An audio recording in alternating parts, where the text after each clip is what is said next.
누가복음 22장 39절부터 46절까지의 말씀 보면 감람산에서 아버지께 기도하는 장면이 나오고, 주님은 주로 감람산에 가서 기도를 많이 하셨죠.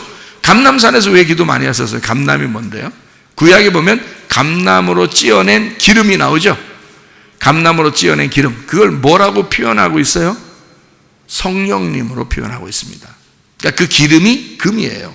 금과 같은 깨끗한 거룩한 화려한 성령님이에요. 그 성령님, 그게 감람이에요. 감람 기름. 그래서 감람나무가 있는 곳에서 예수님이 기도하셨다고요. 그러니까 예수님은 늘 감람산에서 기도하시는 걸 볼 수 있어요. 감람산에서 쉬시고 감람산에서 기도하시고 그러거든요. 그게 뭐 어디 안에서 쉬고 있고 어디 안에서 기도하고 있다는 얘기예요? 성령님 안에서 기도하고 성령님 안에서 쉬고 있다는 말이지. 무슨 말인지 아시겠죠? 주님이 그렇게 하셨다는 거예요. 십자가를 지시죠. 요한복음 19장에 보면 십자가를 지십니다. 누가 거기까지 인도했을까요? 성령님이. 태어날 때부터 계속 인도하는 거예요. 십자가에 매달려 돌아가실 때까지 계속 데리고 가는 거예요. 그러니까 완전한 증인은, 예수님의 완전한 증인은 누군 거였어요? 그러니까 성령님이신 거죠. 성령님은 예수님의 태어날 때부터 그의 죽음까지 똑같이 같이 다니니까. 그죠? 오직 예수님만 같이 있으니까. 그래서 그 진리의 성령이 예수님의 증인, 보혜사, 증거자, 변호사가 될 수 있는 거예요. 요한복음 19장에 십자가를 지신 주님이 요한복음 20장에 보면 부활하게 되죠. 부활하신 것도 성령님에 의해서 부활합니다. 왜냐하면 성령님은 안 죽으니까.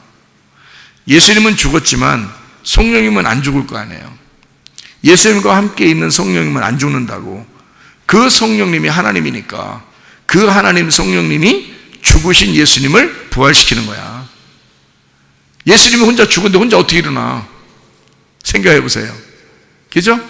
인간의 몸을 가지고 이 땅에 오셨기 때문에 인간의 몸은 죽어야 되거든요. 그러니까 죽었는데 성령님은 안 죽는단 말이에요. 그러니까 그 성령님이 죽은 예수를 부활시키는 거야.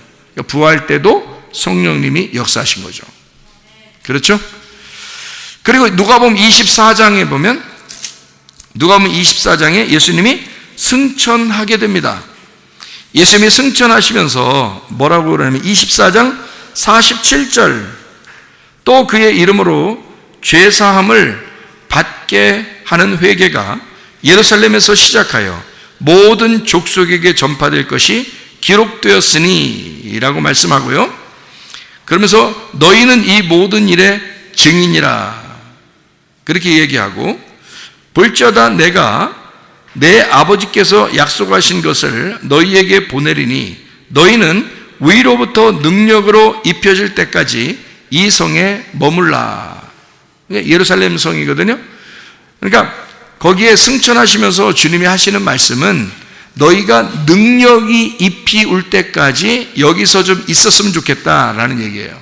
그럼 그 예루살렘 성이라고 하는 것은 여러분이 요한계시록을 우리가 공부하면서 보니까 예루살렘 성은 뭐를 의미하는 것이다 라고 나오죠? 예루살렘 성은, 다시 말할게요. 그래야 쉬워요. 예루살렘 성은 누구를 의미하는 거라고 얘기 나오죠? 나를 얘기하는 거다. 이러죠. 그죠? 나를 얘기하는 거다. 그래서 옛날 예루살렘은 어떤 나를 얘기하는 거다? 옛 성품을 가진 옛 사람 나를 말하는 거다. 그죠? 그래서 돌 하나도 돌 위에 있으면 된다, 안 된다? 안 된다. 다 무너져야 된다. 근데 조금씩 돌멩이 남겨놓는다, 안 남겨놓는 사람들이? 남겨놓는다. 그래가지고 자기 거를 그래도 조금이라도 남겨놓는다. 욕심도 남겨놓고, 고집도 좀 남겨놓고, 자존심도 좀 남겨놓고, 승질내는 것도 좀 남겨놓고, 조금씩 다 자기 거 남겨놓는다. 근데 사실 예수님께서 바라시는 것은 마태복음 24장에 나와 있는 것처럼 돌 하나도 돌 위에 남지 않고 다 무너져야 된다라고 얘기하는 거죠. 내가 없어야 된다. 그래야 새 사람이 부활하겠죠? 내 속에 새 사람이 부활해. 그게 새 예루살렘이란 말이에요. 그러니까 너희가 성령의 능력이 입히울 때까지 여기에서 거하여 있어야 된다. 그럼 성령의 능력이 확 오면은 이제 어떻게 돼요? 그다음부터는 가만히 있겠어요? 못 있겠어요? 예, 옛 성품이 성령이 오셔서 죽어야 되거든요. 죽으면 그다음부터 이제 누가 살아나? 예수님의 성령이 살아나는 거예요. 부활하는 거예요. 예수님의 성령이 부활하는 거야. 그래서 거기서 부활하면 가만히 있을 수 있어요? 없어요? 없죠. 그래서 예루살렘에서 시작해서 온 유대와 사마리아와 땅끝까지 내 증인이 되다, 그렇게 말씀하는 거예요. 그러니까 증인은 보고 들은 사람들을 증인이라 그러잖아요. 그러니까 듣기만 한 자가 아니라 눈으로 목격한 사람들을 증인이라 그런다고요. 그래서 그 증인들이 예루살렘과 온 유대와 사마리아와 땅끝까지 이르러서 주님의 증인이 돼서 이 온 세상에 퍼져 살아있으니까. 그래서 음부의 권세는 이기지 못하는 거예요. 세상이 계속해서 살아있으니까, 움직여 나가니까. 그러니까 우리 교회도 하나님의 성령이 역사하시는 교회면 이 교회가 죽지 않고 살아있을 것입니다. 음부의 권세가 이기지 못하는 교회로 살아남을 것이다, 그 말이에요. 왜냐하면 하나님의 성령이 살아있으니까. 우리는 죽었지만 성령님이 살아계시다고요. 그러면 이 교회는 사라지지 않는다. 여러분은 사라지는 게 아니다. 무슨 말인지 아시겠죠? 네, 그래서 여기에 말하는 위로부터 능력이 필 때까지 이 성에, 예루살렘 성에, 지금 우리로 말하면 교회에 거하여 있어라 라는 말이죠. 그리고 사도행전 1장 4절 5절에 이 말씀이 연결되죠. 사도와 함께 모이사 그들에게 분부하여 이르시되 예루살렘을 떠나지 말고 내게서 들은 바 아버지께서 약속하신 것을 기다리라 그랬잖아요. 똑같은 성령을, 자기가 가지고 있었던 똑같은 성령을 주겠다는 겁니다. 그거를 5절에 요한은 물로 침례를 베풀었으나 너희는 몇 날이 묵되어 성령으로 침례를 받을 것이다. 이게 성령 침례예요. 이게 성령 침례인데, 그 성령 침례를 사람들이 뭐 성령 침례 따로, 성령 충만 따로, 뭐 성령 내재 따로, 뭐 이런 식으로 다 나누는데요. 여러분 잘 생각해 보면 여기 성령 침례를 받을 것이다 라고 나와 있죠. 그래 놓고 이것이 몇 날이 못 돼서 성령으로 침례를 받는다라고 나와 있고, 이게 2장 1절에 성령 충만을 받는 거예요. 2장 1절부터 4절에. 그러니까 사도행전 2장 1절부터 4절에 성령 충만을 받는 거예요. 그러니까 사람들이 소위 말하는 성령 세례를 받아야 된다라는 그 말 있죠. 성령 세례 받아야 된다, 성령 침례를 받아야 된다, 이 말이 성령 충만이라고요. 그 성령 충만이 사도행전 2장 1절부터 4절에 나와 있는 말씀이라고요. 그러니까 그 성령 충만이 몇 날이 못 돼서 받게 될 것이다라고 말씀하신, 부활 승천하시면서 말씀하신 그 내용을 이제 너희가 받으면 이렇게 된다라고 주님 말씀하시는 거죠. 그게 받으면, 자, 성령으로 충만받고 성령 침례받고 성령으로 여러분 속에 들어와서 성령이 왔다는 확신이 왔을 때 뭐가 특징일까요? 어떤 게 특징으로 나타날까요? 여기 지금 내용을 보니까 어떤 특징이 있을까요? 여러분이 죽었다는 사실을 깨닫게 됩니다. 성령님이 살아계시다는 것을 깨닫게 됩니다. 그러니까 내가 죽었다, 성령님이 살아계시다라고 하는 게 성령 침례, 성령 충만이라고요. 성령을 충만을 오면 여러분은 죽어 있고 내 뜻이 죽고 아버지 뜻이 살아 있고 아버지 계획대로 살아야 되겠다, 아버지 생각대로 살아야 되겠다라고 바뀌어버린다고요, 사람이. 그게 성령 충만이라고요. 그러니까 나는 죽었고 예수, 성령이 살아있다, 이게 성령 충만이란 말입니다. 성령만 살아있는 거, 이게 성령 충만이죠. 내가 살아있으면 내가 충만한 거지, 그죠? 내가 어떻게든지 살아있으면 내가 충만한 거지. 근데 성령이 살아있으면 성령이 충만한 거죠. 그렇죠? 그러니까 성령의 충만을 너희가 받게 된다. 그러면 너는 죽었기 때문에, 너는 여기서 예루살렘을 떠나지 않고 여기 지금 돌 하나도 돌 위에 남지 않고 다 무너져야 할 그 옛사람, 옛 남편, 옛 예루살렘, 그 구습, 너의 모든 죄악, 이 가운데서 너는 있어야 하지만 하나님의 성령이 너에게 임하시면, 성령 충만이 임하면, 성령 세례, 성령 침례가 임하시면 거기서부터는 가만히 있지 않고 퍼져나가기 시작한다. 온 유대와 사마리아와 땅끝까지 퍼져나가게 될 것이다. 왜? 죽지 않고 살아있으니까. 여기에 너는 모여있어. 왜? 죽어야 하니까. 너 죽어야 되니까. 그러면 네가 죽었을 때 성령님이 들어가 충만하게 하고 성령님이 살아있는 한 너를 끌어낼 것이다, 이거야. 이게 사도행전 1장 8절의 말씀이에요. 사도행전 1장 8절. 자, 무슨 말인지 이해가 되시죠? 여기에 오직 성령이 너에게 임하시면 너희가 권능을 받고 예루살렘과 온 유대와 사마리아 땅끝까지 이르러 내 증인이 되리라 하시니라 라고 되어 있습니다. 그러니까 자, 성령 침례는 성령의 권능이고 성령의 권능은 성령의 충만이다. 자, 무슨 말인지 알죠? 성령 충만이다. 이 말은 쉽게 얘기해서 여러분에게 다른 말로 말하면 성령이 나와 함께 동행하는 걸 말하는 거예요. 성령님이 나의 주인이 되는 것을 얘기하는 거예요. 성령이 나의 주권을 가지고 있는 것을 얘기하는 거예요. 내가 주님에게서 죽고 예수 그리스도의 성령이 나를 통해서 살아있는 것을 말하는 거예요. 그러니까 주권 이양이죠. 로드십이 바뀌었다는 겁니다. 주인의 권리가 바뀌었다 그 말이에요. 그것이 성령 충만이고 성령 침례고 성령의 권능이다. 성령의 권능. 그러니까 성령의 권능 받았다 그 말은 막 이래 돌아다니는 걸 의미하는 게 아니라 여러분이 가는 곳마다 하나님의 성령이 여러분을 통해서 말할 것입니다. 여러분이 가는 곳마다 하나님의 성령이 여러분을 통해서 생각하는 것을 여러분이 생각할 것입니다. 하나님의 성령이 말하게 함을 따라 말하게 될 것이고 하나님의 성령이 행동하게 됨을 따라 행동하게 될 것이다. 하나님의 성령이 여러분을 주관자가 될 것, 여러분의 주관자가 될 것이다. 하나님의 성령 여러분을 주관하게 될 것이다.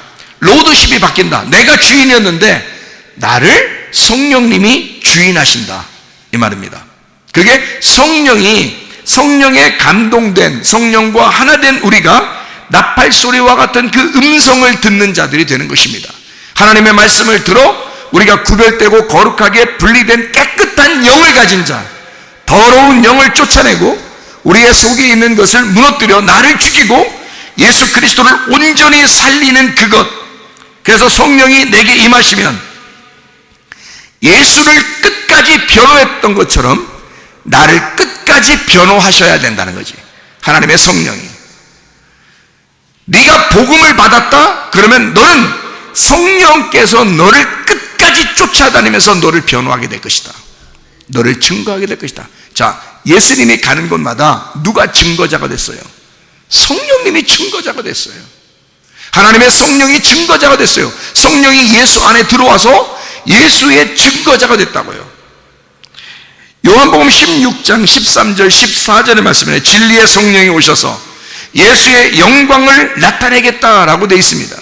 예수의 영광을 위해서 오신 분이 바로 성령님이셔요. 요한복음 14장 26절, 요한복음 15장 26절에 보면 보혜사 성령이라고 되어 있거든요. 그 보혜사 성령이 너희에게 오실 것이다 라고 되어 있는데 그 보혜사가 파라클레토스라는 단어입니다. 파라클레토스라는 말은 중보자, 위로자, 변호사라는 단어인데 이 말은 파라칼레오라는 데서 온 단어인데 파라칼레오가 가까이서 초청하다라는 단어입니다. 근데 이 파라칼레오는 파라, 곁에, 중에, 그 안에서 칼레오, 예배로 부르신다라는 말이거든요. 그럼 보혜사 성령이 우리에게 오시는 목적은 나를 예배하게 만드는 거예요. 어떻게 예배하게? 모여서 예배하게 하고 흩어져서 예배하게 하고 하나님의 성령이 내가 있는 곳이 예배가 되도록 만들어 놓으신다는 거죠. 그래서 우리를 모여서 예배하게 우리를 초청하고 그리고 우리가 가는 곳마다 하나님의 성령이 우리를 예배하게 해서 하나님의 삶을 살아가도록 만들어 삶이 예배가 되게 만드는다는 거죠. 그 하나님의 성령의 충만함 받은 사람이 그래서 예루살렘을 시작하여 온 유대와 사마리아 땅끝까지 지금 우리들에게까지 주의 복음이 전파되고 그 예수를 계속 변호하러 다니시던 그 성령이 지금 나에게도 예수를 변호하시고 지금 또 나에게 지금 세상에 있는 작은 예수인 나를 또 세상에 변호하신다는 거죠. 이 사람은 나의 사람이야.